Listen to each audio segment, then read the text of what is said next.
Welcome back to the Chasing Clarity Health and Fitness podcast. How's everyone doing today? This is Brandon DeCruz joining me, Jeff Black.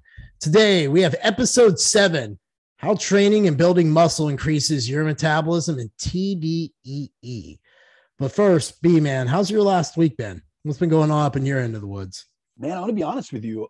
Everyone knows me. I'm an extremely positive and I'm always looking forward in terms of my outlook on life, as well as, anytime that someone asks me how I'm doing, it's always well. I'm always putting out positivity out there. But I got to be honest with you. I think a big part of doing this podcast, especially with someone that is a trusted friend, like yourself, is just being honest and transparent. And I've had a rough week, man. And we were discussing this off air. I've been sick all morning. I've been run down all week. I took a deload this past week to try to pull back some of the systemic stress.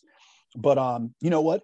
I think is a learning lesson for the audience. And I hope, my clients that listen to this, they take something from this, because I always speak about, I have this never miss mindset. And what I mean by that is I'm always going to show up and do my best regardless of how I feel. Like, I spent most of my morning over a toilet, you know what I mean? To be honest with you guys. And we're still here. We're still going to be putting out content because we have made a commitment both to ourselves, to each other, and then to this audience. So, I'm looking forward to making this a much better and more productive week going forward. One that I prioritize myself a little bit more. I take I put more attention towards self-care, because I put so much into people, whether it be my clients or my accounts or my friends. And sometimes that comes at the neglect of myself and my own mental health. And I think that's hugely important. I think mental health, especially within the coaching industry, is something that's very often overlooked. And I take, a lot of us take a lot on from our clients. And I'll tell you, my background is not in psychology or anything of that sort, but I'm always there. I always tell my clients that we cannot separate physiology from psychology. And so a lot of them vent to me about stuff. And I love that. I love that we have the open and honest, transparent communication between one another. But sometimes it's overbearing. Sometimes it's, and I refer outwards and stuff, but sometimes it's a lot to take on your shoulders. And I know you can relate to that, because you're the same type of personality, and you are a leader, and you take on as much as possible and never put on to anyone else. So, I'm looking forward to this week, pulling back a little bit, reprioritizing myself, my health, and moving forward. Man, that's an interesting thing. I actually have realized this about myself, and it's probably been the last maybe year I've kind of got to this depth. I made peace with the fact that no one's going to ask how I'm doing, and I need to ask how everybody else is doing, because I'm made and built to endure, to help carry others. It's just like what I'm good at in leadership. It's like this one little nasty skill that I have, that I can deflect what's going on with me personally and internally away, to be able to grab people by the hand and help them up and keep going forward, because that's what it's about. It's like the 100-0 mindset every day, run the score up on the day. So I get where you're at with all that, man. It's a lonely spot. It's lonely at times, but it's so damn worth it when you can see the fulfillment. Yeah, it's definitely something that it's a responsibility that I feel to other people, an obligation, but also it's a fulfilling feeling when you're able to really truly help those around you, whether it be your clients, your friends, those that confide in you, your confidants. But at times it can be overbearing, and that's where we just have to pull back for a second and say, listen, I'm here for everyone. Don't get me wrong. I've spoken to you about the fact that I've went 9 years without taking a day off of coaching. I've never missed emails. It's always been within the allotted time period. I mean, this past summer I had surgery and I was answering check-ins after I got out of anesthesia. So that's a never miss mindset. But at times that, what built you can break you. And sometimes characteristic can be both a blessing and a curse. And that's just where I have to reel myself in. And I have people like you, luckily, people that I look up to, and friends of mine that will say, listen, keep pushing, but don't put yourself over the cliff, essentially. Pull back right before then. So that's what we'll be doing. Good, man. Well, I'm glad to hear that. So today's Tuesday, because we record on Tuesdays. I have had a wild 24 hours, as we were discussing, privately, kind of got a gut check, and it was okay, talk to my buddy. He's like, hey, I'll take you out Saturday, wherever you want to go. So he's like, we'll just go kick it together and I'll cheer you up. And I was like, all right, Danny, I'll go out with you. But I had my PRP shot yesterday morning. Hip went good. The surgeon was like, hey, there's little inflammation here, so go have at it. It kind of changed my goals. I talked to Jason about maybe requalifying later this year. So when he's here, he's going to have me stripped down to my skimmies and look me over. and give me my thoughts. So I might aim for something late this summer, early That's what I fall, figured. get requalified. I don't like dieting during football season, man. I'm the first person to admit that. Like, I love Saturday sitting on the couch, and there's nothing fucking worse than sitting on a couch starving to death while watching football because it's so long to endure the game. So no, I don't like that. So I'll probably aim to get it done, but I'll know more about that. My blood work came back probably the most beautiful it ever has. So I was like, okay, maybe this is a sign with everything. High flux for the win. Just hit the gas and not look back and see how much ground I can gain.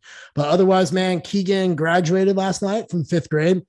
It's been just him and I pretty much all school year, and it's been rough.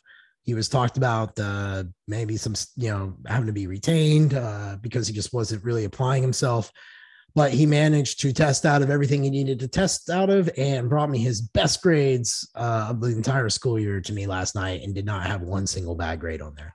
That's incredible, man. And all season above, like I asked, and he worked real damn hard. Two of his teachers came up and told me, they're like, his attitude this last couple of weeks has just been the best he's ever been all year. So whatever's changing is starting to change. So good work. But Jeff, realize that obviously that's a reflection of your son's work ethic and stuff, but that's also a reflection of you. That's a testament to you. He's been with you the entire year. Like, obviously you and I have much more in-depth conversations off air, but I know how devoted you are as a father. Like, that's your biggest responsibility, your biggest role, and something you truly pride yourself in. Your Sundays at church with him, the daily disciplines that you teach him, the 75 hard that you guys went through as a team, like stuff that, I didn't have that within my own father. I'm very fortunate that my mother was the best leader, and this never miss mindset comes from my mom, because she's a military veteran. Like, she was the type of individual that she never missed. It didn't matter how she felt. It didn't matter what was going on. If she said she was going to do something, she was there 100%, rain or shine, didn't matter. And that's something that you're leading from the front with your son. You do that as a leader within our community, within our industry. We also do that with your son. So that's a job well done to you as well as him. And that's a congratulations to my man Keegan in terms of soon going into middle school. That's a big move. But also, it's also a testament to the fact that it's not where you start. It's not how you start. It's how you finish. You know what I mean? We don't all get the same card in life. And often, I'll speak to clients about this in terms of their genetics. And they'll ask me, do you think I have the genetics for this? Well, first and foremost, if I just started working with you, I don't know. You haven't maximized everything. I haven't really tested out different methodologies, different approaches with you. But also, like, if you're going into the coaching relationship, or you're going into a school year, or you're going into any capacity within life or any situation, and you're already thinking about what could be holding you back, that's a self-limiting belief in and of itself. So if you're thinking about the cards that you don't have, you're not focusing enough on the cards you do have to play. And here's the thing. I always tell my clients, no one was dealt. They might have a bad hand, but they don't have a completely bad deck. And within their deck, they're going to have good cards, and they're going to have, not so good cards. But we all have something we could play, whether it's our work ethic, our genetics, in terms of our shape, our mindset. It doesn't matter what it is. So this is just, this applies to all things within life, whether it be in fitness, business, academics, and education, or even just in your relationships. Like, there's always another card that we can play, and there's always another way that we could aim for progress. And it's just 1% better on a daily basis. It isn't perfection. It's just about getting better. And it's not about, thinking about where you started at and how you weren't doing well, but how well can you do in comparison to where you started at when you finish? Like, did you leave it all out in the classroom, on the court, in the gym, on the stage, when you say when you conclude the effort? Man, I can say this. I might have made my mistakes, but I'm always open to learning and growing and getting better. And last night, as we're driving home, he wanted to stop at the gas station to get himself something. And I was like, sure, man, whatever you want. And I was laughing because he grabbed like a protein bar and then like some air gushers. I'm like, well, that's a good mix. But as we get in the car, he was like, he's like, it was tough, and a lot of it was unnecessary for me, but I really appreciate you doing and just trying whatever you could to help me. And thanks. I'm going to 6th grade. And he was real pumped. So made it worth it. It's one of those things. I'll never forget that moment there. So it was cool. All right. So we have the PEC6. You come in town. You're going to be here next week. We have tickets are on sale at theexcellencecartel.com. We got a cool lineup, a cool ticket. Jeffrey Sue actually is jumping on for one of the coaches who had a last minute conflict. So if you guys are still interested, I know plane tickets are pretty expensive, but there's a lot of people staying with Airbnbs. So maybe you can at least jump in with them and split the cost, as that might make people want to do it, or get your buddies or gals to join you. But we do have quite a bit of seats left. The airline tickets just appear to be just crippling right now. So we'll be doing a makeup one later, and Brandon will be back on the panel for that. But last week, we went into a deep dive about what metabolism is, what it's made of. So we went over, what it meant, really, above all else. We discussed what your metabolism encompasses, measures, the 4 components of metabolism, which are basal metabolic rate, thermic effect of food, non-exercise adaptive thermogenesis, exercise activity thermogenesis. And then from there, Brandon and I, as the feedback has said, we really went into the weeds on the calories we burned a day based on research and our experience with different measuring devices and habits, along with the difference in metabolic rate between individuals. Like, it was really, really good. So be sure to go give that episode a listen. We had some great feedback on it. It was episode 6, but that prepares us for episode 7 today. How training and building muscle increases your metabolism and TDE. Or TDEE, sorry. There's 3 main ways to increase your metabolic rate. Now, if you were to Google the ways to increase your metabolic rate, you're smothered and covered in articles with 11 ways to do this and 3 ways to do that. But in truth, there are 3 main ways to increase your metabolic rate. And Brandon, I know you've been wanting to come in hot, so here's your shot. All right. So, like Jeff mentioned, we definitely want you guys to refer back to the previous episode, especially because it's going to give you a fundamental foundation, the principles behind metabolism. And it's something that, unfortunately, within our industry, with the amount of content that has come out, there's a lot of noise. But there's a lot of noise in the space. However, a lot of it isn't quality noise, to say the least. It's not great music. It's not great quality info getting out there. And I find that, especially with clientele and even those that I just interact with on a day-to-day basis, whether it be on social media or those who, give me feedback on the podcast that I put out, they really, they value what Jeff and I bring in terms of being able to bridge the gap between information and application, but also doing so in an evidence-informed manner. And so what we really wanted to do with this series was provide you guys with a foundation to what metabolism is, both through the research as well as our experience with clients, and then break down different capacities within metabolism. And so go back to the last episode so you get a better understanding of everything we're going to be referring to within today's conversation. However, when it comes to increasing your metabolic rate, now keep in mind, metabolic rate is referring to the amount of calories that you burn at rest, and that's your basal metabolic rate. And the basal metabolic rate accounts for the largest percentage of the total calories the average person burns per day. But it's an aspect of our total daily energy expenditure that we basically have the least amount of control over or influence on. So BMR generally accounts for between 50 to 60% of the calories an average person burns per day, but it's important to note that this makes up the majority of calories the average person burns. However, this figure doesn't always apply to highly active individuals who can burn as many or more calories through their NEAT and their exercise than they do through their metabolic rate. And now here's the thing.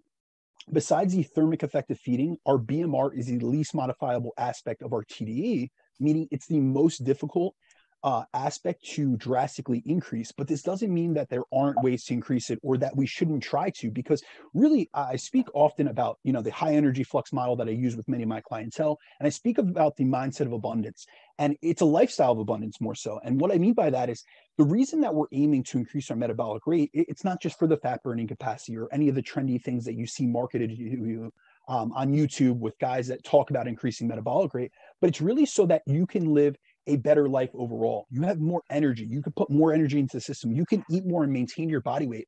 And really my goal with every one of my clientele is to get them to be able to eat the most amount of food possible to maintain a lean, healthy body composition. And a lot of times I have people come to me in the circumstance where they're down-regulated. They have a suppressed metabolic rate and a suppressed total daily energy expenditure. And so I utilize a lot of these principles that we'll be speaking about throughout the course of the series to help upregulate their metabolism. Because remember, we spoke about this last week. The metabolism is adaptive and reactive. It's a dynamic system. It's never static. So it becomes what you feed it. Just like we do, our cells become what we feed it. the same concept comes with our metabolism. So the inputs that we put in is what's going to determine our output. So the energy in determines our energy out. And there's essentially three main ways to raise your basal metabolic rate. The first one is to gain more muscle and or body weight. And obviously, we could do it through either capacity because both are going to drive up our total body mass, which is the biggest determinant of increasing your metabolic rate. However, we really want to, kind of err on the side of muscle. Like we want to build our body composition. We want to build stronger, better, more muscular physiques. The second is going to be training, because that's going to be a necessary component of the equation to gain muscle. But here's the thing. A lot of people they only look at resistance training. There's a lot of mythology around how many calories every pound of muscle burns and things of that sort. And we're going to break that down. However, aerobic training actually increases your resting metabolic rate and your total daily energy expenditure as well. And a lot of people overlook that. So they kind of, it's not to say resistance training is better than cardio or cardio is better than resistance training. I believe in a well-balanced approach. And I'm trying to use as many methods as possible to increase someone's physique, increase their total daily energy expenditure, increase their metabolic rate, increase their performance capacity, their recovery capacity, but also their general health in general. And we see that when we look at in isolation and then also combined between resistance training and aerobic training, there are many benefits between the two that we cannot get from one in isolation. So combining, having a multimodal approach to your training and to your lifestyle is going to have so many benefits. And then the last way to raise your metabolic rate is going to be to eat more and to dial in your nutrition. And on today's episode, we're going to cover how just specifically training and building muscle increases your metabolism and your total daily energy expenditure. And then later in the series, we're going to go into how specifically nutrition, your food choices, the thermic effect of feeding, and all the components within the dietary aspect of the calories in impacts the calories out. All right, let's talk about real quick. What do you see as far as misconceptions about increasing metabolic rate that clients come to you with? Like, you got the reverse dieting is real hot. You got doing a bunch of HIIT is hot. You've got all sorts of different things you could do. What are some of the things that you like to talk to people about when you're like, hey, this is how you actually really build your metabolic rate? And like, how do you dispel those misconceptions? I think, honestly, I'm going to go in a different direction because the biggest misconception that I have people come to is that they're genetically gifted or they're genetically cursed in terms of their metabolic rate. So they'll tell me that they have a suppressed metabolism or they have a slow metabolism is generally the thing. And this is done due to a comparison of other people. They're looking at what their friends are able to eat or, the body composition that a friend or someone they look up to, whether it be an influencer or professional bodybuilder or whatever it may be, they're looking at them and saying, hey, I can't eat that much and I can't stay that lean. Like there must be something wrong with me.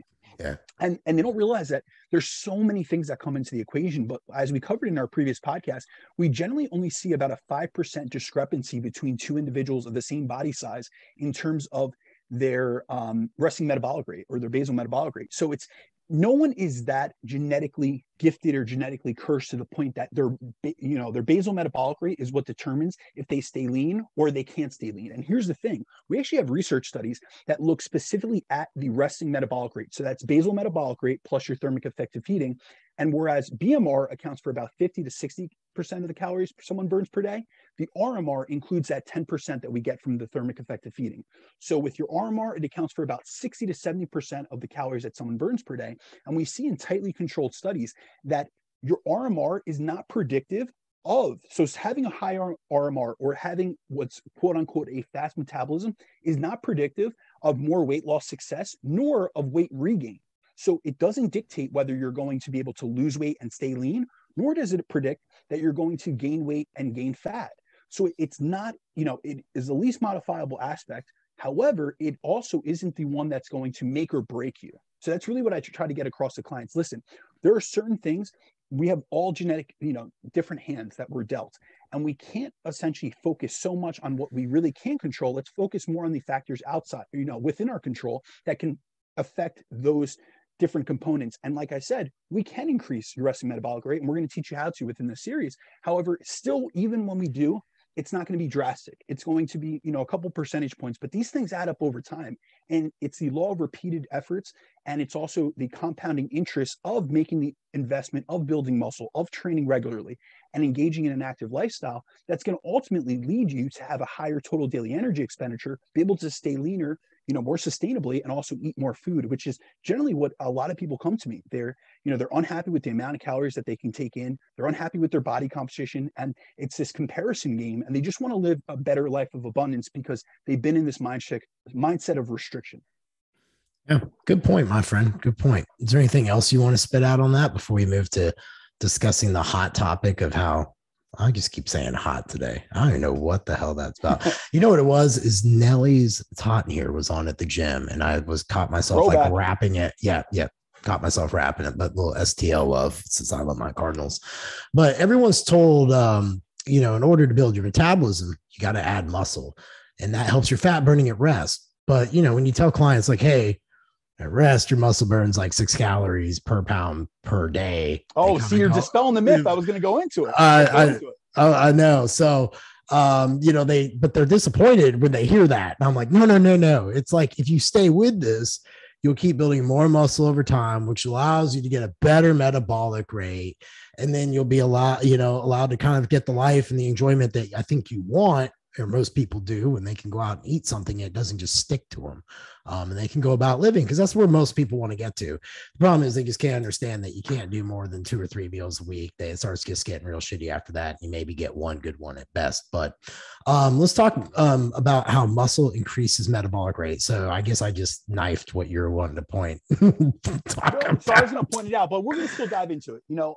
So the first way that we can increase our metabolic rate is by simply, like Jeff mentioned, increasing our muscle mass, as our amount of fat-free mass, which includes our muscle mass, is what's called the strongest correlate of how many calories we burn per day, both in terms of our metabolic rate, but also our total daily energy expenditure, or the amount of calories that we burn per day.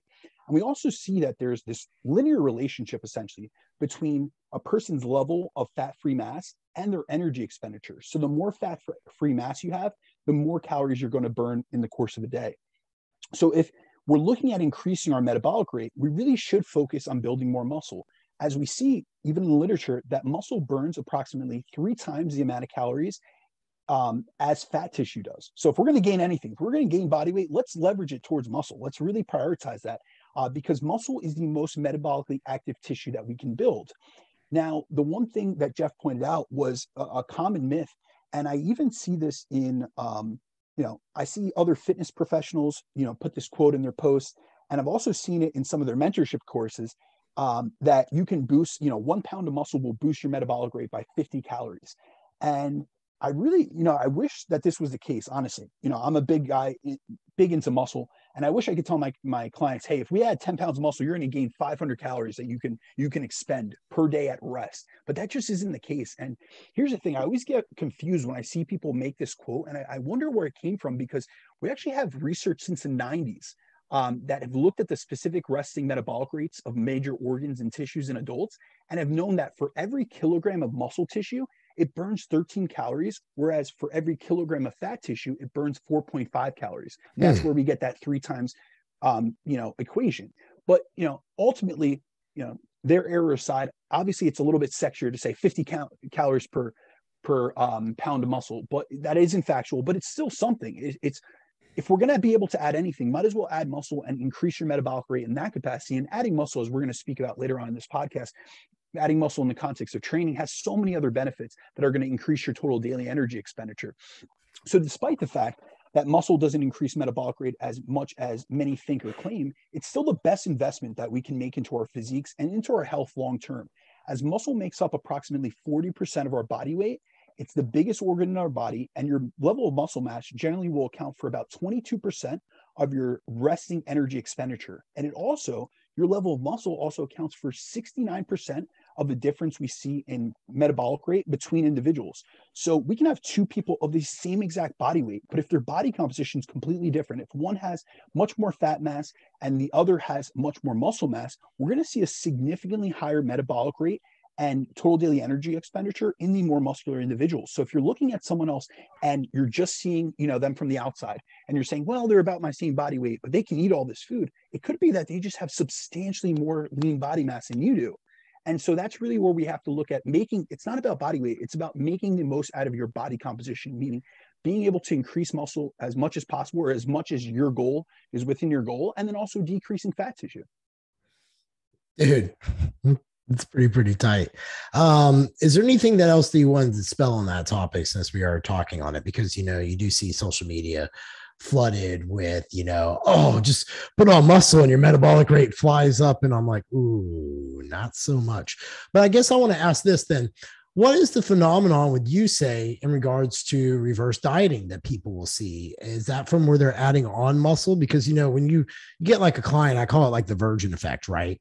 Like the moment they just go work out, they immediately start adding muscle and things start changing and you don't really have to do shit, but just kind of just be like, keep hitting your macros, keep hitting your macros, like those numbers and just kind of make sure you got good food choices. But what is your thoughts on that? I wanted to kind of get your So opinion. this actually comes from a completely different aspect. So when we're talking reverse dieting, we're actually talking about how nutrition impacts your resting metabolic rate and your total daily energy expenditure. And we see in literature that in overfeeding studies that we can see on average a 10% increase in metabolic rate just from overfeeding over a course of 8 weeks. So we're going to upregulate. Remember, like I always say, energy in or calories in and calories out are not independent variables. They're interlinked with one another. They are what are considered interdependent. As you change one, the other changes. And the best example of that is dieting. When you put less energy into the system, when you eat less calories, your body tries to conserve energy so it burns less calories. But the same thing happens when you put more energy into the system, you put more calories into your system, especially in a titrated and strategic manner like reverse dieting. You're slowly and steadily titrating and increasing your calories up. And little by little, your body's saying, listen, there's enough food in the system. I have more than enough energy. I could burn more. I could be more active. I could dissipate more energy through heat, through NEAT and through fidgeting and things of that sort. And we've spoken about this, you and I personally, about high energy flux, about how when you would do a refeed or you would have a high carb day during your previous prep, you'd be sweating, you'd be more active, you'd be crushing steps, not even thinking about it, because you would automatically get the energy and say, well, listen, I have all these, tasks to do. Or the one day you did like 22,000 steps because you were doing yard work and you didn't intend to get those steps whatsoever. And then you looked at your watch and you realized like you ended up a couple of pounds lighter the next day, but it was also subconsciously increasing your energy expenditure. And that's how reverse dieting works in terms of, you'll hear people use the phrase increasing metabolic capacity. It's in some fashion, yes, increasing your metabolic flux, essentially more energy in the system, getting more energy out. And that's why there's a lot of people that can decrease body weight or even stay as lean or leaner than they were previously when increasing calories. I mean, I just posted, this is Tuesday. So yesterday, Monday, I made a post about a new client of mine that came to me in a very downregulated state. He was 10 weeks out from a show and in a really bad position. I mean, this kid was eating 5 meals a day. One was an egg white meal only. The others, 4 of his meals were shredded chicken and shredded lettuce. So he was already there at 10 weeks out? He was already there at 10 weeks out. Oh, you're fucked at that point. He was 13 pounds from his stage weight. So mind you, I'm looking at first of all, he has no micronutrients, no veggies besides lettuce. Now, if you're going to have lettuce as like a filler, don't get me wrong. I do a big salad every day, but with greens, I'm not just doing iceberg lettuce shredded up. And so he was micronutrient deficient. He had a lot of signs of hypothyroidism. I mean, he had very low energy availability. He had no energy for the gym, for work. He was saying that he was having like really cognitive issues, like even focusing or concentrating. And he was in a downregulated state. He was having all the signs of metabolic adaptation. He's cold. He's unable to get pumps in the gym. He's completely glycogen depleted. So I said, listen, I understand that this is your first prep. You've never went through this scenario. You had a completely different coach that had more of the more is better mindset, I guess you could say, and an old school approach where it was just eat less, do more, eat less, do more.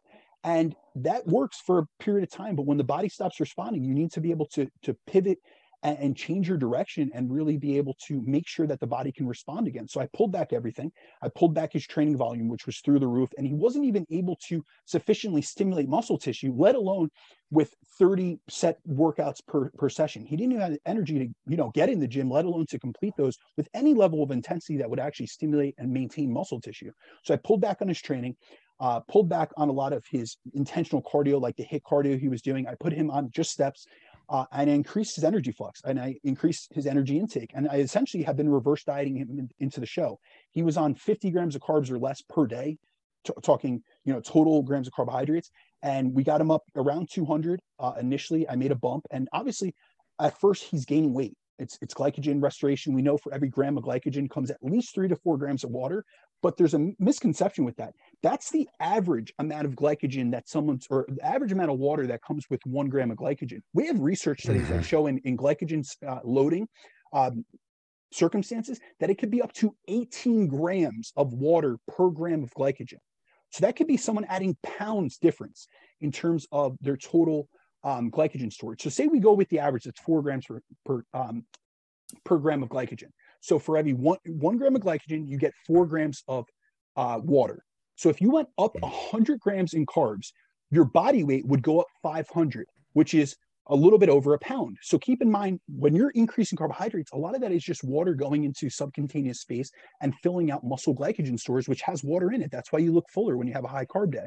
So obviously his body weight went up, but over the course of the last 4 weeks, his body weight has dropped 6 pounds. And it's not because I increased calories and that caused spontaneous weight loss. It's because by increasing calories into a downregulated system, I upregulated all his internal body systems. I upregulated his energy expenditure, his physical energy, but also the energy he could expend on a daily basis. And that's the reverse dieting phenomenon we see. If we do it in a titrated manner and we control all the aspects of someone's energy expenditure through their training, through their NEAT, through their physical activity, and as well as their calories, we can have a very positive effect on the body, especially from a stress component as well, because we're dropping that cortisol. So now he's dropping water weight. He's not holding edema. He's not swelled up and stressed in his mind, as psychologically as well as physiologically. And that's what we're seeing really in the reverse dieting scenario. And do you use Phosphoryl Serine with your clients post-workout? Because I use 400 milligrams to 800 milligrams because the studies show it does help blunt exercise-induced cortisol spikes. So I love it post-workout, man. Like you could chill out, the BGs will drop pretty quick. Some people have issues with that. They in some scenarios I've seen people do better with like adaptogens with lowering their managing blood glucose more so than per se your berberines and your metformins and things like that. So I want to get your thoughts, since you did bring up the cortisol you were flushing away. Absolutely. So I utilize generally KSM 66, which is a patented form of ashwagandha. And the reason I use KSM is because in most of the clinical studies, we see a decrease. It's not a suppression. Remember, adaptogens are a modulator of stress, meaning if you have low stress, if you have low cortisol, it'll help bring it up into a normal range. If you have high cortisol, it'll help modulate that and bring it back down. And we generally see in those with high cortisol levels, a suppression, I believe the studies were between 27 and 33%, whereas phosphatidylserine only works at decreasing cortisol levels. So I'll generally utilize a base of KSM post-workout and before bed, because it also has been shown to help with increasing deep sleep. And in times, I will use a product called cortisol, which the main ingredient is a patented form. It's called Serine. And this is the other reason that I utilize ashwagandha over phosphatidylserine.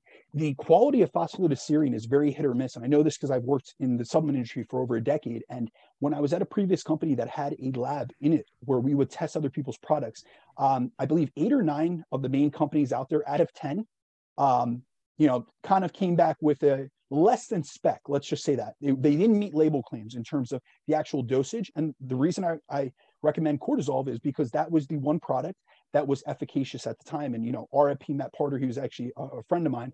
And I knew him personally. He had a great product and he used the patented form, which is Serine. And the other reason that I don't always use it is it's a much higher cost than the KSM. So I'm always looking at, let's look at what's optimal, let's look at what's practical, and let's meet in the middle. But I do utilize it with certain clients, and it is very effective. It's especially effective pre-bed. It'll really help with lowering, especially if you're someone you're a sympathetically dominant individual who has that tired but wired brain. So you try to go to bed, but you have racing thoughts. That'll really help to calm and really promote the parasympathetic nervous system activation. Yeah, dude, I'll take cortisol, like say 8 weeks out of my prep, the last 8 weeks, and I will take it within 30 minutes. I want to take a nap. It just helps you just recover. So I like what you said there. I agree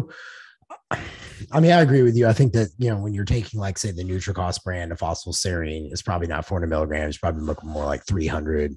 And I think you're just going to have that throughout there. But I do think quality does matter. And when you compare it to KSM 66, well, of course, that's a cheaper product than cortisol. But if you have the money, both do really good together.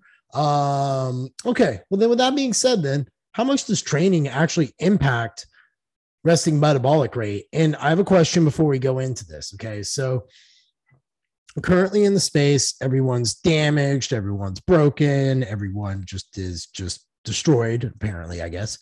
So the common thing to do is rip everyone's training down. But what got like our professions in play was people being loving training. Like people went to a gym and then they got bit by the rabbit, and then, or bit by the snake, and then they go down the rabbit hole of like, okay, well, how do I do this? What's this supplement? What's this piece of nutrition? Da, da, da, da. And then that eventually leads into you. Most people, the baseline is they like to train, the ones that you have to kind of, I guess, de-stress.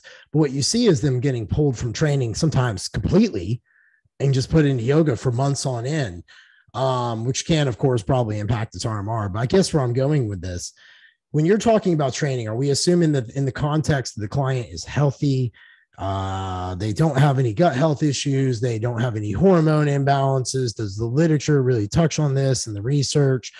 Because when you go into it, I couldn't really find too much on hormones. It was just strictly about this. And I do think that some of the stuff going on in our space is kind of maybe like overstated a little bit and over exaggerated. So in terms of people being, needing to stop training completely or pulling all the way back, I think in some scenarios it's great. Like Brandon felt shit beat out of him. He deloaded. I know when to do that because I've been doing it for 27 years. So if I'm going to work out, and I don't feel my best, I auto-regulate. I've just always done it. So I wanted to ask for that because you're going to get that question. You and I will get in the DMs. Well, what about training in a hormone compromised gut health, or I'm broken and can't even breathe correctly kind of scenario? So, my favorite answer, and a lot of times people will comment after and say, why do I always answer in that fashion? I always say it depends, and it's person specific. It's about the context of the individual that we're working with. I will say just a little caveat to this. Within our space, there's a lot of dramatization about certain conditions. There's a lot of labeling of things that that's not their area of expertise. And I believe as a practitioner, as a coach, our number one responsibility to our clients is A, to do no harm, B, to help them in any capacity possible, and 3, to not step outside of our scope of practice. And that third one is one I see that's becoming really prevalent. Everyone is a gut health coach or a hormone specialist or this, that, a metabolic damage fixer or whatever it may be. And they're selling a shortcut solution, something sexy. And it's much easier to have this drastic decrease. You pull them off of training and that's going to lower systemic stress automatically. Yes, that is one method of doing things, but it's not the only method. So I really want to make this apparent. When we're speaking about resistance training in this context, we are talking about a generally healthy population. But here's the thing. A lot of research studies are actually done in type 2 diabetics. So that would be a glycemic regulation issue. That would be a blood sugar dysregulation issue. And so they're not exactly healthy from a metabolic syndrome perspective. And if we actually look into the literature, up to 92%, there's a paper by Maffetone in 2019, and up to 92% of America has one, if not one or more symptoms of metabolic syndrome. So high triglycerides, high blood pressure, high resting heart rate, high blood glucose. They have one of these signs that they're erring towards a metabolically unhealthy capacity. And so generally in most of these studies, I would say that yes, they're quote unquote healthy, but they're average healthy. We're not talking about the upper echelons of trained individuals. So I would consider most of our research pretty applicable in context of these are fairly healthy individuals, but fairly healthy in comparison to the average American. If you do have a specific issue and you're listening to this podcast trying to get advice, you should seek out a specialist. You know what I mean? If that's really what it is. But I feel like a lot of people within our space are sold an issue rather than having an issue. And I think that really comes back to the fact that it's easier to niche down on something and become a quote unquote specialist on something that's so niched and so specific that there's not a lot of competition in your field. Whereas if you were to just be honest and open about your coaching methodologies and on your approach and just said, listen, I help all people of all different walks of life. I don't just work with women that are 35 that, have pregnancy, rebound weight, and metabolic damage because of their early dieting in their teens. Like, you're going to have to compete with a lot more people in our space when you work with everyone than you are if you are that niche individual that is trying to target people that they themselves feel damaged, and then you're self-perpetuating their damaged beliefs. Couldn't have said it better, my friend. How much does resistance training increase TDEE? Okay, so first let's talk about our RMR in terms of training. Okay. I thought you, after you kind of just, it sounded like you planted that damn flag in the ground. Oh, that was just no. That was just in context. No, we're going to go into it, my man. That was just in context to the damage issue. That's why I like you, man. You'll No, just go, man. and then you're like, okay, no, I can still go deeper. I like it. I was like, oh, this sounded perfect. Down the rabbit hole we go, guys. So really, when we look at the literature, we look at the research, we see that both resistance and aerobic training increases our resting metabolic rate in the period after we finish these sessions. So just by doing either a weight training session or a cardio session, we end up burning more calories at rest. But this effect only lasts between 24 and 72 hours after a session, depending on the session's volume, intensity, and duration. Now, when it comes to resistance training and its impact on our resting metabolic rate, we have multiple studies that look at this, but I really combed through the literature and I tried to bring it down to the most realistic studies because there were a lot that utilized these protocols that were astronomical, to be honest with you. It was like 50 set protocols. And it was things that a lot of us, A, wouldn't have the time for, and B, would not do on a daily basis. So the increases in RMR were not realistic. So there's a study by Hackney where they took both trained and untrained individuals and tested their resting metabolic rate at baseline and then put them through a full body training session. And the reason that it's important to use both trained and untrained individuals is a lot of resistance training literature is done on untrained individuals. And that's because they're looking for an effect. But what we see in literature is that when you are untrained, your increases in muscle protein synthesis and muscle protein breakdown are substantially greater than someone that's trained and has went through the repeated bout effect. So not only do you get less of muscle protein breakdown, but your body doesn't produce as much muscle protein synthesis. So it lasts for a shorter peak, especially the more and more advanced you get. And that's why in the initial phases, when you're a newbie, you're a beginner, you're making gains much quicker. That's when you make your newbie gains. We always speak about that. And that's because your rates of muscle protein synthesis are higher because you have a higher ceiling for growth. But as with any adaptation in the body, the longer you do it, the less responsive your body gets essentially. And the more you're gonna have to push it more and more to just, squeak out a little bit more progress. But within this study by Hackney, they took the resting metabolic rates at baseline and then put them through a full body training session. And then they retested their resting metabolic rates at 24, 48, and 72 hours and saw their RMR increase by about 150 calories for up to 72 hours in both groups. And this is consistent with most of the resistance training literature we have that shows that the increases in resting metabolic rate last for between 2 to 3 days after finishing a training session due to the increase in muscle protein synthesis, which generally correlates. So when we see an increase in muscle protein synthesis, that's also when we see an increase in resting metabolic rate. And I'll explain why that's the case later on. But then we also had another study by Melby that showed that when they put someone through a resistance training session, RMR was elevated between 4.7 and 9.4%. So there was a range because we have to take into consideration the individual. So they looked at, instead of just giving you the average, which is what the Hackney study reported was on the, most studies report what are called means, which are the average of all the participants, essentially added up and multiplied or divided out by how many participants there were.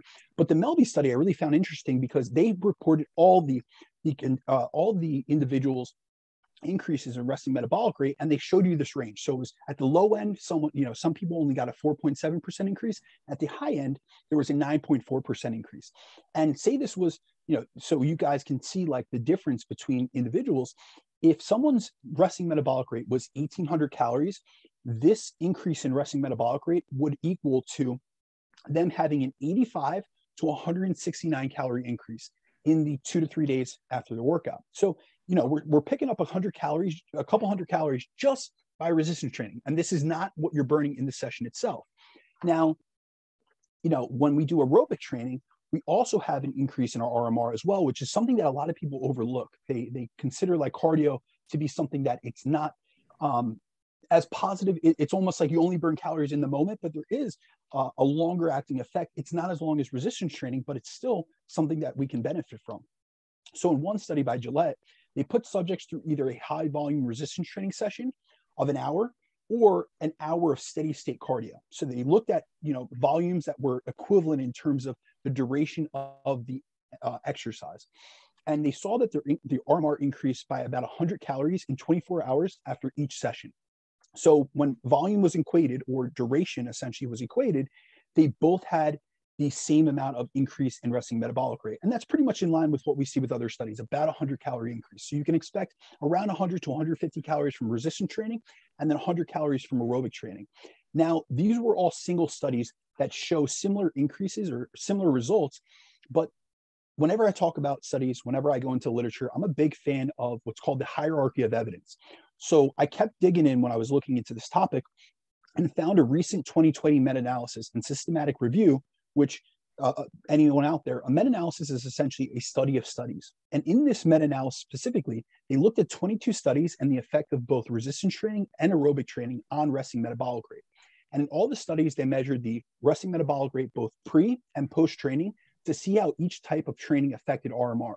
And for both resistance and aerobic training, the average increase in resting metabolic rate over a period of training is about 70 to 100 calories per day. So that's really, when we look at the compilation, the body of evidence, we're seeing that we can increase our resting metabolic rate by 70 to 100 calories per day.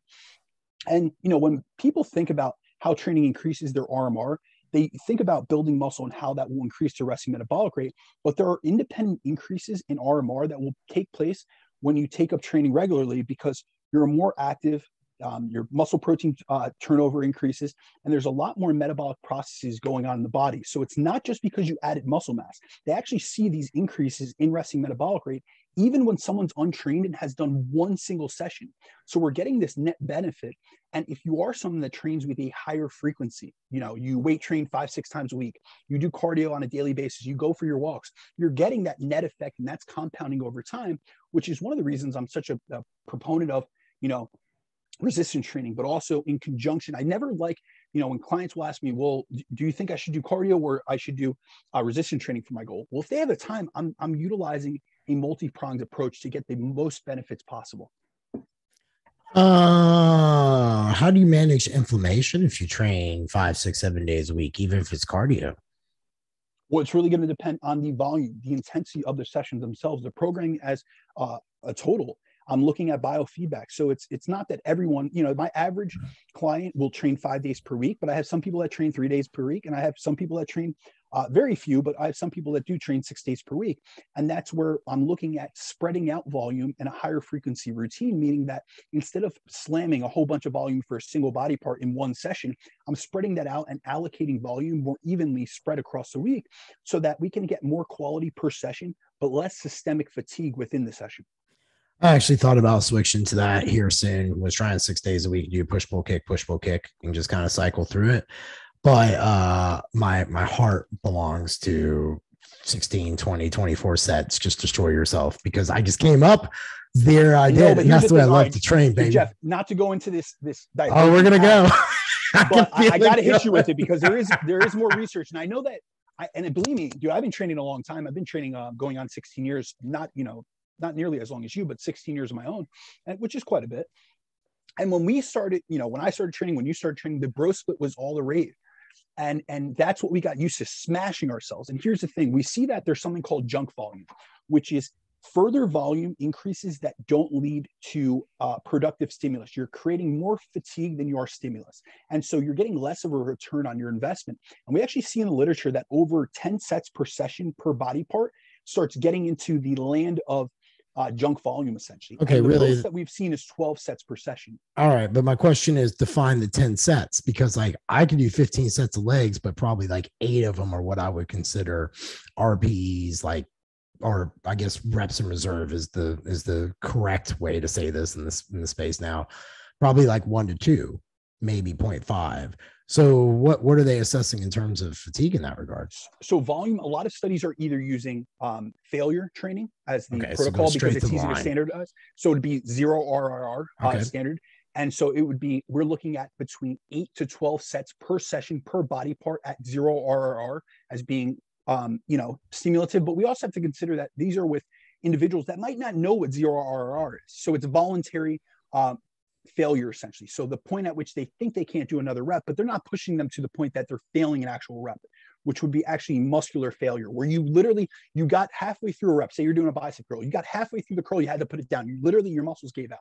Right. And so really what we're looking at is velocity loss. So we're seeing that your bar speed is slowing, and that's showing that you're getting close to failure. You've recruited all your muscle fibers, both your slow twitch and your fast twitch fibers, and you've gotten what's called full fiber recruitment, meaning all your muscle fibers have been stimulated, have been called into recruitment to engage that muscle in the, the specific exercise that you're using. So I would say generally it would be any sets that are stimulative. And stimulative set, there's a theory put out by Chris Beardsley that's called the effective reps model. And he theorizes that anything less than 5 reps in reserve, so anything that you're closer than 5 reps in reserve from failure, is a stimulative set. So you could count that. I err more on the side of caution. I would say 3 reps in reserve. So if you are staying within 3 reps in reserve, that includes 2 reps in reserve, 1 rep in reserve, or a set to failure, that would be a set that counts. So if you are utilizing 15 sets of stimulative sets that are conducive to hypertrophy, you might be doing a little bit more. I don't want to say too much because obviously you're getting results, but I'm saying you could do better by allocating that volume. Because think about it. All right, let's just think about it from a logistical basis. How many exercises are you doing within a workout for a specific body part? Let's take your chest. Chest, I only do 3 exercises. And how many sets per set? Per exercise? 8, and I only do chest once a week. Okay, so that's a low volume. You're staying within the threshold. What is one of the workouts that you do 16 or 20 sets for, and what body part are we talking about? If I do, let's see, the other day we did 17 sets of back, of which I had to say 13 were hard. But that's once a week. Now legs, I do twice a week. My volume is 12 to 14 sets, which 6 to 8 sets is probably hard. That's what I talk about, like the auto regulation. I know the days I can hit the gas and the days I can't. Like, I've just been doing it so long, and I wonder like what the studies would look like and the research would look like if they took me and you and lined us up on the training. Because oftentimes they just take not the best, like what we consider athletes and so forth. I would actually argue that we'd be less likely to do more volume because we'd be closer to proximity to failure. So when they're looking at these studies, a lot of these guys, they say they're going to failure, but I don't think they know how to judge that. And we see that in the literature, that judging reps in reserve is beginners and newer trainees are more far off. So there was actually a research paper by Eric Helms, and they took people and they asked them for their 10 rep max on a bench press. They also did it within squats as well in a different study. But essentially what they saw was that when most people judged their 10 rep max, when they were to cover up the weights and not show them the weight, but they put on their actual max in a subsequent test, so they took them back into lab on a separate day, the average was between 16 reps and 24 reps, meaning that, the average person got 6 more reps than their quote unquote 10 rep max. So there were 6 reps away from failure. And there was someone that was 14 reps away from failure. So there's a massive discrepancy between your concept of what your failure is in your mind when you're starting off training and what it actually is when you're pushed in circumstance within the lab. They're screaming at you, they're getting you riled up, you have a group around you. But it's the same way if you're in a great gym like Iron House. You have people around you, you're going to have a spotter, you're going to have a good active environment. So I would say for someone like us, we're actually going to incur more fatigue. So going past that 10 to 12 mark, it might start getting to the point where it's just incurring more fatigue. And let's think about it from like a theoretical perspective. On your, say you're set 13 to 17 of back, that exercise, say that you were doing some type of row variation, say a one arm, chest supported row. Do you think at that point, sets 13 to 17, you're going to be able to stimulate that fiber as well as if you took that same exercise and you put it on another day? Tough one, because if I go by what my last back workout was, it was totally fine. And I usually so because I've been doing it so long, this unfair question to ask because I know how to train my back in the order I need to. No. You know how to activate your back. I'm not saying activation. I'm not saying, can you still hit the muscle? I'm saying, can you stimulate? Will it be more stimulative? Because let's think about the number one driver of hypertrophy. It's mechanical tension. So if you were to take those same 4 sets and say you used 100 pounds theoretically for 10 reps, and that was you going to the tank, you were bringing it to the house, you did 4 sets of 10. But if you were to just take that and put it on another day, when you don't have the systemic fatigue, you do not have the neuromuscular fatigue buildup from the 13 other sets, you're going to be able to put in either utilize heavier weights or do more reps. So you're getting more volume load, which is sets times reps times load. Without the fatigue cost, we see that in every research study that doing an exercise, that's why there's a specialty principle or a prioritization principle. What you do early in a session, you're able to drive more work from than you can later in a session. The same concept applies to if you took an exercise and you put it first in your workout, say a chest press, you do an incline press. Right. If you do it last, you're going to get less volume. It might not matter in the context of just a single session, but over time, if you're able to accumulate what's called more quality volume, more reps, more sets, and then more load per set, you can make more effective use out of each unit of volume. So then where does auto regulation fall into that? I mean, auto-regulation is a part of the entire program. You would go based off your biofeedback, and generally, we actually see increased recovery capacity from higher frequency training, because it's not that you're tearing down the muscle as much in a single session. So when you go past the area of like 10 to 12 sets, we see increases in muscle protein breakdown, which make it harder to systemically recover from. However, if you're to separate that out, you're going to be getting less fatigue costs per session, but also blood flow is a recovery. It's one of the best forms of recovery. We actually have studies that look at passive recovery modalities and then active recovery modalities. Passive meaning massage, therapeutics, like those Theraguns and things of that sort, in comparison to active recovery. And active like recovery, walking, right? Exactly. Walking, going for a light pump session, doing BFR, things that aren't as damaging, and even going through another workout, it will actually decrease DOMS and muscle soreness. Oh, I mean, I don't doubt it. I just, been around a long time, and just sooner or later you see things that contradict each other. So I will be interested to see as the training keeps progressing, because let's be honest, it's kind of like hormones. They're just really starting to get into really how it all works, and like at least the ideas. So I don't know. I sit back and I try to really encourage people to understand, like, first and foremost, themselves. So like, hey, because there are going to be those workouts where a few extra sets, you want to do it, pissed off day, I'm all for it. Go in there and hit it.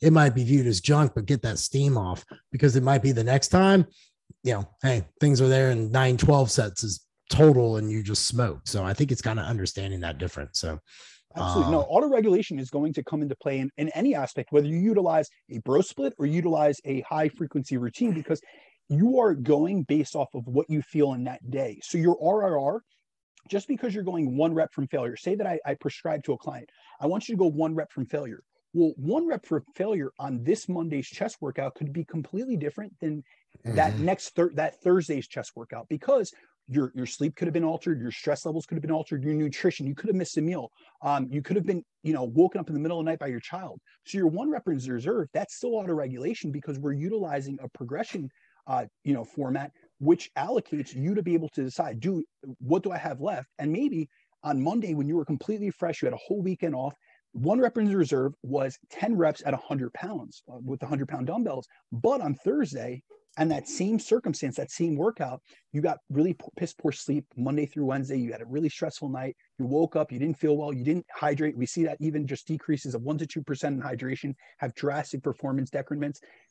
100 pounds, your 1 rep in a reserve could be a 7. So you're 3 reps off. In your mind, you should be 4 reps in reserve away at 7 reps, because if you were 1 rep in reserve with 10 reps on Monday with 100 pounds, that means your max was 11. But that was your your 11 rep max on Monday. It isn't on Thursday. So that's where you're able to be a little bit more subjective and say, do I have it in the tank or do I not? I agree with everything you're saying there. I think it's important we discuss real quick how resistance training increases TDEE as our last point.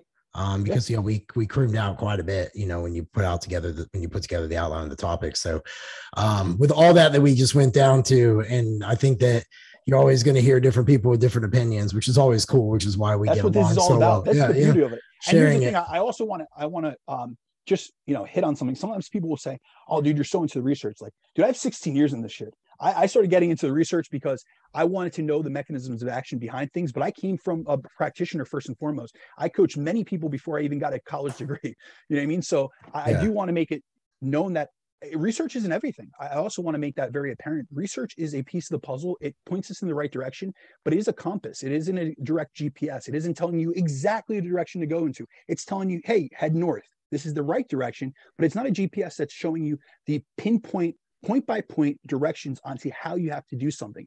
It is a piece of the puzzle, and it leads us with inferences and with, it shows us things that we could be more confident in, but it doesn't show what each individual will respond best to. But I also always encourage people. I like looking at myself as a science experiment. So with the higher frequency training, I was like you, Jeff. Like I didn't want to hear about it. The most I was going to train a muscle was 2 times per week. And I actually did stints where I trained muscles, full body sessions, 6 times per week. And now you think in your mind, how the hell is he recovering 6 times a week? But it was because I was allocating, say I did 18 sets over the course of a week for a single body part. I was only doing 3 or 4 sets per session. And I got good results. And I've had many clients get good results, but it doesn't also mentally work for everyone. Some people, they want to leave it all in the gym on that body part. Yep. It's ultimately what you could sustain and adhere to over the long term. But I always encourage people, look at yourself like a science experiment. If you have never tried training a body part more than once per week, try it for a period of time. What are you going to lose in 4 to 6 weeks? We know That's that my view. muscle, we do not lose muscle, even when we decrease volume by 1/3 over an extended period of time. So if you keep volume the same and you just separate it differently, you might find some things out about your recovery capacity or your work capacity, which is your ability to maintain reps per set and not have as big of a rep drop off set to set in the face of fatigue. You might find some things out about yourself. Yep. Nope. I agree with everything you just said. So how does training, resistance training, that is, because I think it's important we connotate that. How does that impact your TDEE or TDEE? I don't know why I want to say it the other way. It's alphabet soup. I worked with the government for so long. All right. So we can increase energy expenditure through various types of training, especially resistance training. And the amount of calories we burn during exercise is based on 2 primary factors. So the first thing is total work being done. So when it comes to resistance training, this is the total training volume of your session. And then when it comes to cardio, I'll just sum that up as well. It's the length of the duration of your cardio. And that's really what's going to determine how much you burn, your energy expenditure. And the second component of how much you burn during exercise is the intensity of effort within your training. So this is going to include how close to failure you go, how heavy you lift. So the load, we see that when you lift heavier loads, there's obviously more energy exerted, which is why someone, squatting 600 pounds is going to expend more energy in the process, more calories in the process than someone squatting 300 pounds. And then in terms of cardio, it's going to be the intensity of your effort in terms of cardio. And essentially, the more you push up the volume or effort dials, the more energy you're going to expend. And now, when it comes to how many calories you burn in a session, it's going to be dependent on your session length and intensity. So I find a lot of the research in this area really isn't applicable to many of us because, like I mentioned before, they use these wild training protocols, like doing 50 sets of resistance training workouts and then report how much these participants burned. But very few of us are going to have the time, the energy, and especially, we just talked about this, the recovery capacity to do a 50-set resistance training workout once, let alone multiple times per week. So what I like to, anytime I speak about the calorie expenditure of resistance training, I like to look at a study by Little that came out a few years ago, where they essentially measured people in a lab to be able to create a formula for us to determine how many calories are burned during resistance training sessions, which is a lot more applicable because it showed what these individuals were burning, but then it gave us a calorie per minute for us to utilize on our workouts, what we're doing in the gym. So they put both, in this study, they put both females and males participants through a full body workout consisting of 7 different exercises using 2 or 3 sets of 8 to 12 reps per exercise. So they were either utilizing a 14-set routine or a 21-set routine. But remember, this is for the full body. And, if we look at this in terms of volume, this is a pretty standard moderate to high volume workout. That's probably pretty similar to what many of us would do in terms of, remember, one of the biggest drivers of your energy expenditure is the total volume. So if you're doing multiple body parts, if you're doing push-pull legs, or you're doing an upper-lower split, you're probably going to be around 14, sets. Jeff, you just said back, you did 17. So you're right in that area. So this is a lot more applicable than if we were to take the calorie burn from a 50-set workout and try to extrapolate it out to us, because it just doesn't work that way. And so during this study, like while they were training, the researchers used a metabolic cart to measure the amount of calorie expenditure that occurred during the training session. And the goal was to see how many calories does hypertrophy training burn in addition to the amount of calories those participants would have been burning had they not been training during that time. And it's important to note on this because when I tell you these models, keep in mind that this is the amount of increase in energy expenditure over what your basal metabolic rate would have been burning. Because as we've discussed in previous podcasts, you burn calories at rest. So if you weren't training within that session, you still would have been burning, calories through your basal metabolic rate and your NEAT levels. So in this specific study, they found that the males burned 61 calories on average, and the females burned 88 calories on average.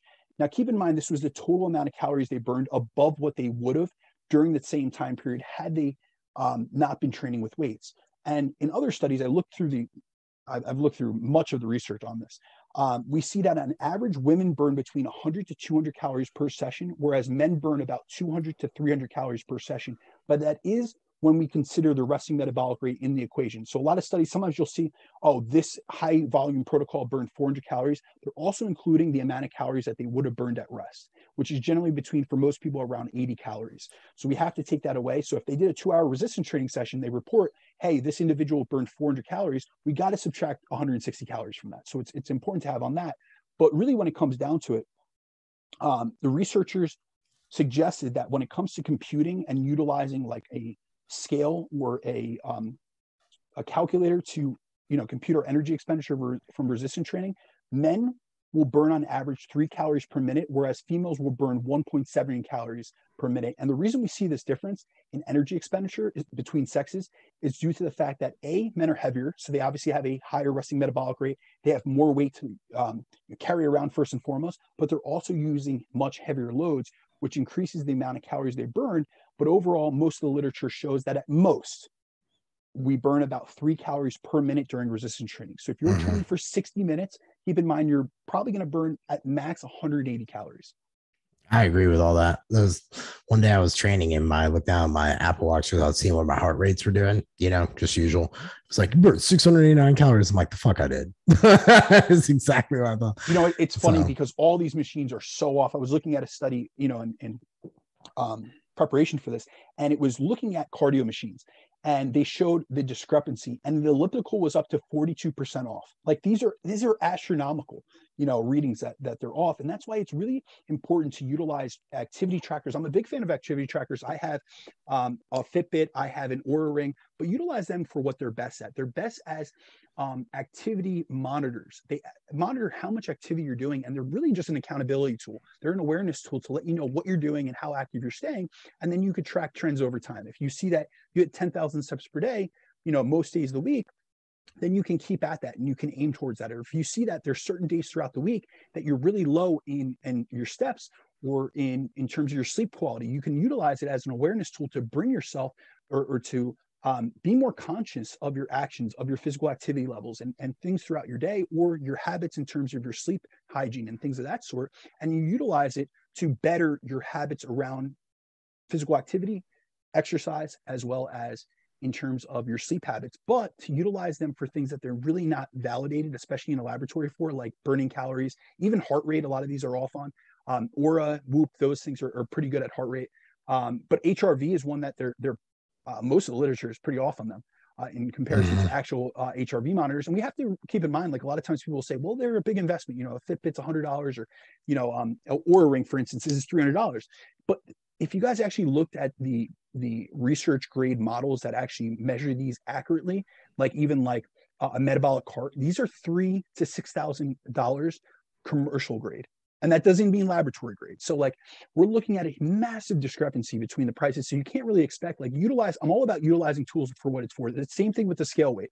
Like your 1 day weigh-in is practically meaningless. It is like the stock market. Like your 1 day weigh-in will fluctuate up and down. If you only check your weight 1 day a week, you might as well just throw it out, because you can't track trends over time. And that's where we look for trends over time. We look at the weekly average on your scale weight, and then we look at it over the course of multiple weeks to see how your progression is going and to really assess things. And that's where utilize the tool correctly. But if you only utilize the tool in terms of looking at it from a 1 day perspective or a calorie burn perspective, or something that's really not its intention, it's a feature that's really not that useful, but it's something that it allows them to add or increase the price on the actual device itself.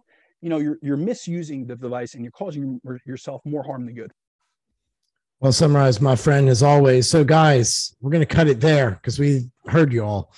We do really well with what we do for an hour, and we want to make sure that you guys can digest it, ask questions. And if there's anything we don't elaborate on really well, or you would like us to dive in further, let us know before next week, because we got a few more points that we want to roll into as well. But in the meantime, be sure to rate us on Spotify, iTunes. That does help us. If you guys would share it too, we would love it. We're grassroots kind of guys. We just, believe if the work we do is valued, then you all will share it. So if you guys share it, lets us know that we are doing things that you all value, which is truly helpful. And then to find and engage with us, you all can find me at Jeff Unbreakable Black on IG, and relentlessforever.com is where my coaching site is if y'all want to get a hold of me and see what's up. Brandon, what about you? Yeah, so guys, feel free to reach out to me at @BrandonDeCruz_ on Instagram, or at my email, which is bdecruzfitness@gmail.com. And just a little insight or a little feedback. Thank you guys so much for the feedback that you provide us with. Yeah. Not only does it have us pushing, like Jeff and I really we didn't have a great week. We didn't feel like doing the podcast, but we still show up because we have a commitment to both of ourselves, to us as a team, and then also to the audience. So we really do appreciate you guys. We appreciate all the good feedback, the questions that you guys provide us with, and also the topic suggestions that you guys have been making, which is great. We want to hear what you want to hear about, because that's exactly why we're here. So keep them coming, and we appreciate your support. Have a great week. Yeah, man. Some of y'all are saying some of the nicest shit. I don't know what to say back other than just thank you. So we really appreciate it. We just enjoy doing it. Brandon and I love our time together, but we'll be back next week. Y'all have yourself a good one. Share, like, support. Love y'all.